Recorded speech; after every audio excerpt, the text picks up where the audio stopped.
Welcome back to English by the Fireplace. Today's story is about an energetic dog named Milo who doesn't quite understand why his owner likes shopping for clothes. The story is full of words relating to clothing and shopping. I recommend you think of this video as having 3 steps. 1. Listen to the audio without reading the text. See how much you understand. 2. Listen again and read along with the video. You can fill in the gaps you missed the first time. 3. Answer the questions at the end of the video. Let's get started. Milo was a small brown dog with soft ears, bright eyes, and a short tail that moved all the time. He lived with his owner, Anna, in a quiet town. Anna was kind, cheerful, and a little silly. She liked tea, books, and long walks with Milo. She also liked clothes very much. Anna loved shirts, jackets, boots, sweaters, scarves, and hats. Her bedroom had a tall wardrobe full of colorful things. Red dresses, blue jeans, white t-shirts, long coats, warm socks, and soft pajamas were everywhere. Milo did not understand this. To Milo, fur was enough. He already wore his brown fur every day. He never needed to put it on. He never needed to take it off. It fit him perfectly. It was warm in winter and not too hot in spring. In his dog mind, fur was the best outfit in the world. One Saturday morning, Anna stood by the door with her handbag on her shoulder. "Milo," she said, smiling, "today you are coming shopping with me." Milo lifted his head from his bed. Shopping? He liked some kinds of shopping. At the pet store, shopping meant snacks. At the market, shopping sometimes meant a friendly person dropping a piece of cheese. At the butcher's shop, shopping meant wonderful smells. So Milo stood up at once and wagged his tail. Anna clipped on his leash. "We are going to clothing stores today," she said. Milo paused. Clothing stores? He did not know those words very well, but he knew one thing. They did not sound like snacks. Still, he followed Anna outside. The town center was busy that morning. People walked past with shopping bags. Some people wore shorts and sandals because the day was warm. Others wore jeans and light jackets. A little girl in a yellow dress skipped beside her father. An old man wore a cap and a long brown coat, even though the weather was not cold. Milo looked at everyone with interest. Humans changed their fur every day, he thought. Very strange. Anna stopped in front of a clothing shop with a big glass window. Inside the window, 2 mannequins stood very still. One mannequin wore a green sweater and black trousers. The other wore a long skirt, a white blouse, and a scarf with little blue flowers on it. Milo stared. He looked at the mannequins. He looked at Anna. He looked back at the mannequins. Were they people? Why were they not moving? Why were they standing in the window? Why were they wearing clothes and no expressions? Milo stepped back. Anna laughed softly. "Don't worry. They're mannequins. They are not real people." Milo was not fully sure about that, but he trusted Anna and went inside. The store smelled new and clean. There were racks of clothes everywhere. Sweaters hung in one area. Coats hung in another. T-shirts were folded on tables. Shoes stood in neat rows on shelves. A sign said sale in large red letters. Milo could not read the sign, of course, but he noticed Anna become excited. "Oh, good," she said. "A sale." A shop assistant came over. She wore black trousers, a white shirt, and a name tag that said Sophie. "What a lovely dog," Sophie said. Milo wagged his tail politely. "Thank you," Anna said. "I only need a few things. Maybe a new pair of jeans, a cardigan, and perhaps a raincoat." Milo listened carefully. Pair of jeans, cardigan, a raincoat. Humans had many words for things they wore on their bodies. Milo had only fur. Anna walked to a table and picked up a sweater. "This is nice," she said. Milo sniffed it. "Wool, soft, a little dusty, not food." Anna held the sweater up in front of herself and looked in a mirror. Milo tilted his head. Humans often looked at themselves in mirrors. Dogs did not do this much. A mirror dog never smelled right and never barked back properly. Then Anna picked up a striped shirt. "This shirt is pretty," she said. Milo looked closely. It had sleeves, buttons, and a collar. He had seen collars before. He wore one every day. But sleeves? Buttons? Humans really made life difficult for themselves. Anna carried several things to the fitting room. "Wait here, Milo." He sat outside the fitting room door like a good dog. People walked past carrying skirts, trousers, dresses, and blouses. Milo watched their shoes. Boots, sneakers, sandals, and high heels. Some shoes made loud sounds on the floor. Click, click, click. A boy walked by in a baseball cap and oversized hoodie. Milo sniffed the air. The boy smelled like soap and potato chips. An old woman wore a purple scarf around her neck and soft leather gloves in her bag. Milo wondered why humans covered parts of themselves in pieces. Neck piece, hand pieces, foot pieces, head pieces. So many pieces. Anna came out of the fitting room wearing blue jeans and a cream sweater. "What do you think?" she asked. Milo stood up and looked carefully. She looked like Anna, maybe a little more blue. He wagged his tail to be kind. "I'll take that as yes," Anna said. Then she went back inside and came out wearing a long skirt and a blouse. Milo blinked. That was even stranger. The skirt moved around her legs like a curtain. He walked around her once, just to check if she was all right. Anna laughed. "Not your favorite?" Milo sat down. He did not want to be rude, but he preferred the blue jeans. After some time, Anna chose 2 shirts, 1 cardigan, 1 pair of jeans, and a raincoat. Sophie folded them neatly and put them into a shopping bag. Then Anna said the most surprising words of the day. "Now," she said brightly, "let's go to the pet boutique." Milo's ears lifted. Pet? Now this was better. The pet boutique was smaller than the clothing shop, but it was full of strange things. There were tiny jackets for dogs, little sweaters, small boots, bow ties, raincoats in bright yellow, even little hats. Milo stopped in the doorway. This was impossible. Why would a dog wear a sweater when a dog already had fur? A cheerful man behind the counter smiled. "Welcome. Looking for something for your handsome friend." Anna knelt beside Milo. "Maybe just something simple," she said.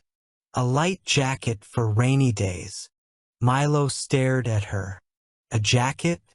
For him? He looked down at his own body. It was already covered. The man picked up a small blue raincoat. "This one is very popular," he said. "It has little silver buttons and a hood." Milo did not like the sound of that at all. Anna held up the raincoat. "Oh, this is cute." "Cute?" Milo was not trying to be cute. He was trying to be a serious dog. Anna gently put the raincoat over his back. Milo stood completely still. The man adjusted the front. Perfect fit. Milo took one step. Crinkle. He took another step. Crinkle, crinkle. He looked at Anna with deep sadness. Anna tried not to laugh. You look very handsome. Handsome was good. But strange was not good.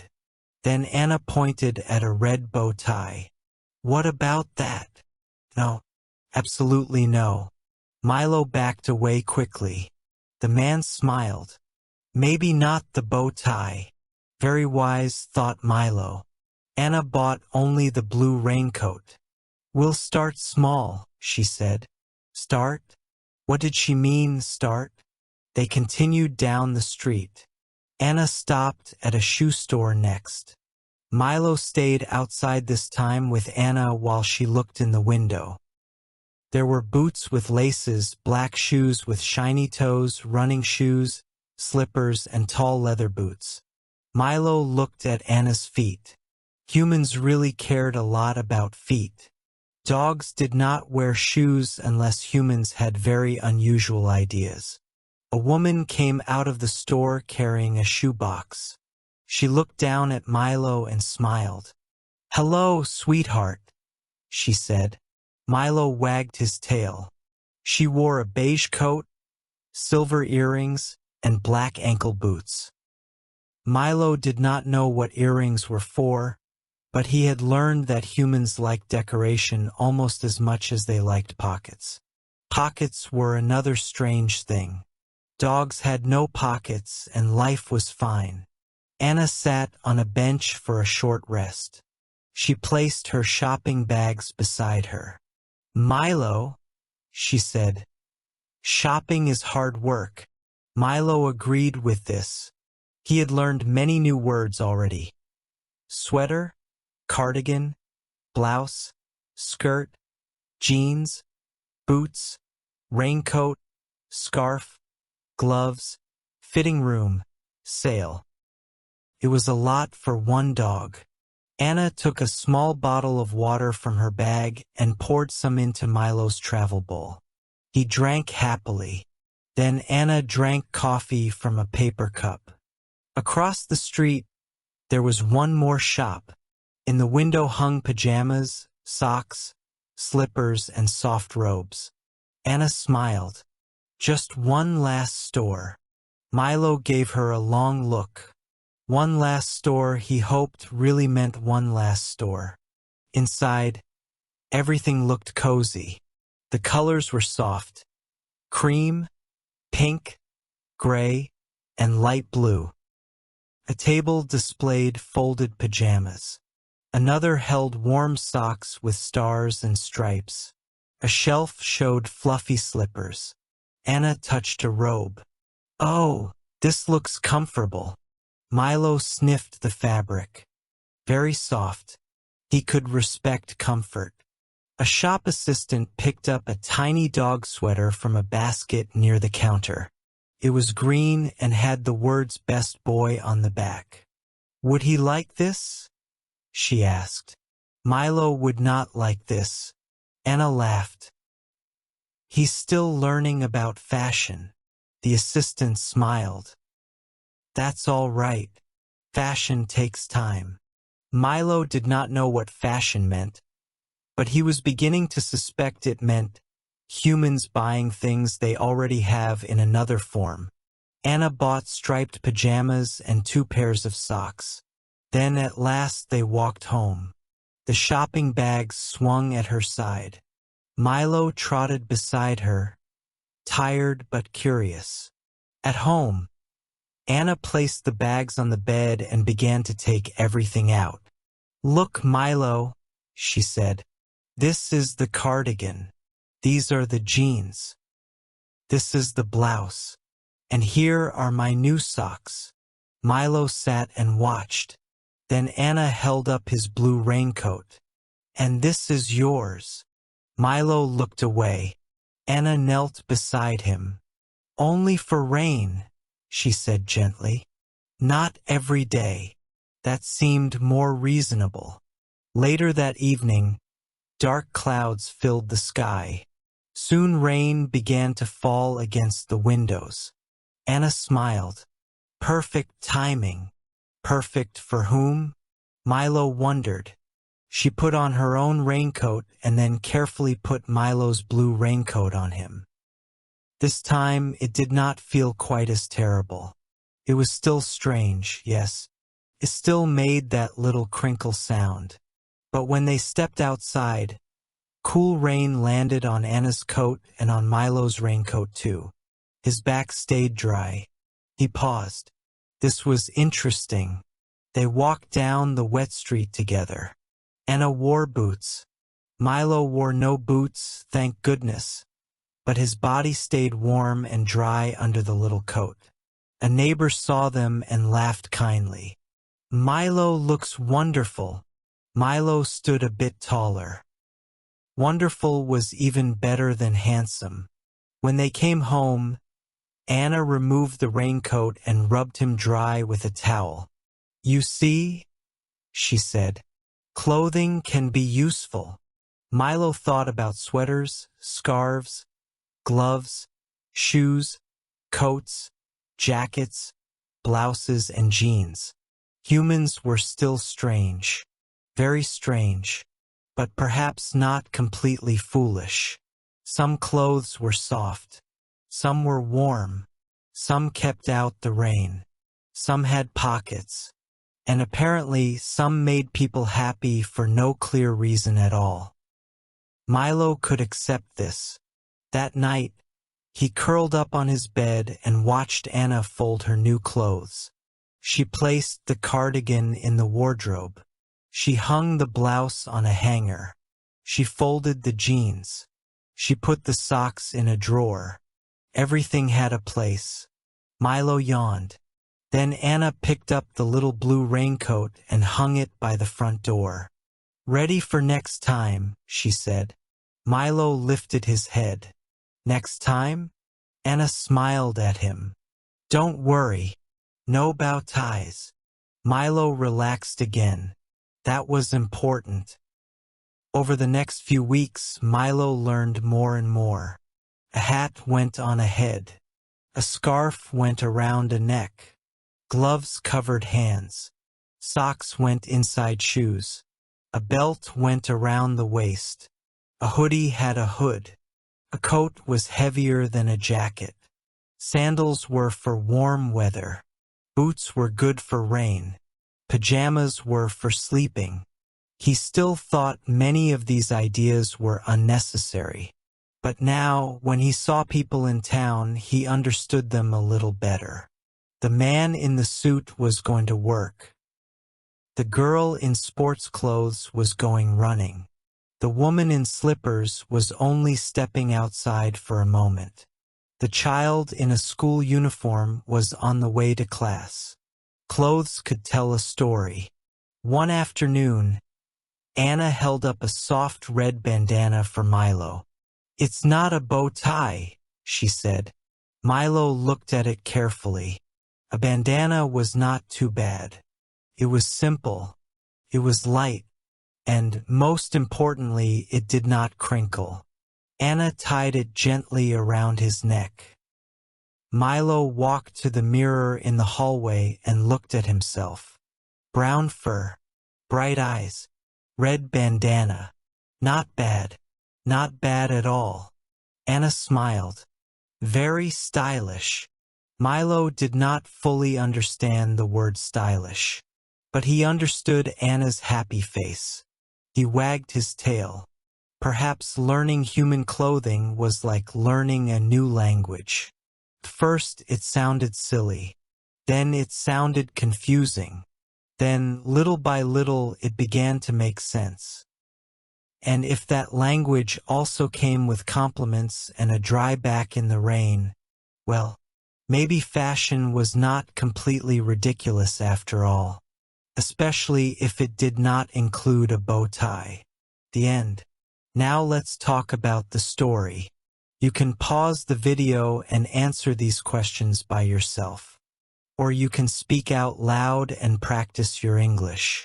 Question 1. Do you like shopping for clothes? Question 2. What clothes do you wear most often? Question 3. What is your favorite item of clothing? Question 4. What do you think Milo learned in the story? As always, thank you for watching English by the Fireplace. Don't forget to like and subscribe. I hope to see you back soon.